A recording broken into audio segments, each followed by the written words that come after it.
à Météo et Climat, nous avons pris pour ces journées scientifiques que nous organisons chaque année, finalement comme stratégie de mettre ces rapports, les rapports spéciaux, les rapports complets du GIEC, non seulement à disposition, mais aussi une possibilité d'interagir avec les auteurs de ce rapport.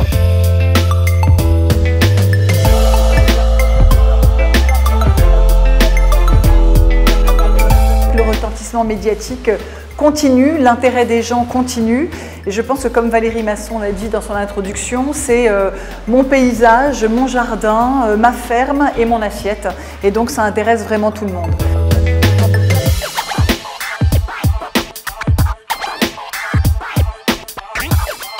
Pour moi, c'est un rapport qui touche à la question du climat et des paysages, la question du climat et des fermes, des activités agricoles, avec toutes les solutions qui existent, et puis des leviers d'action qu'on a dans ce qu'on choisit de mettre dans son assiette également.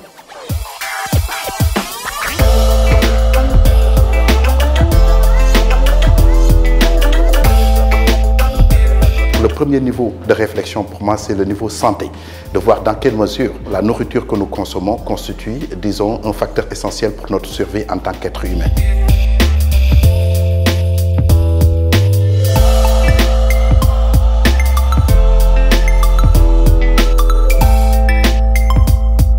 On s'est rendu compte ces dernières années qu'il y avait une option pour le changement climatique, c'était de stocker du carbone dans les sols, tout particulièrement dans les sols agricoles qui ont été appauvris par des millénaires d'agriculture.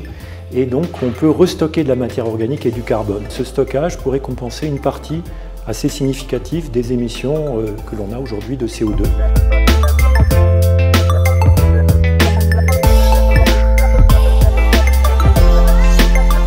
Des interventions qui étaient à la fois très diverses, mais en même temps chacune assez spécialisée dans leur domaine. Ce que j'ai aimé aussi, c'est qu'on passait du national à l'international et à l'européen.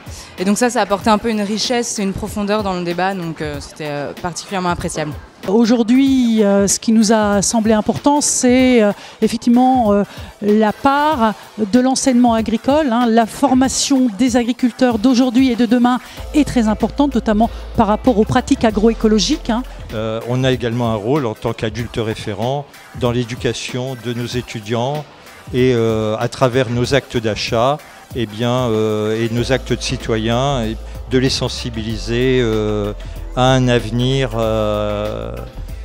qu'ils ont à construire et peut-être ne pas avoir toujours des discours anxiogènes par rapport au climat.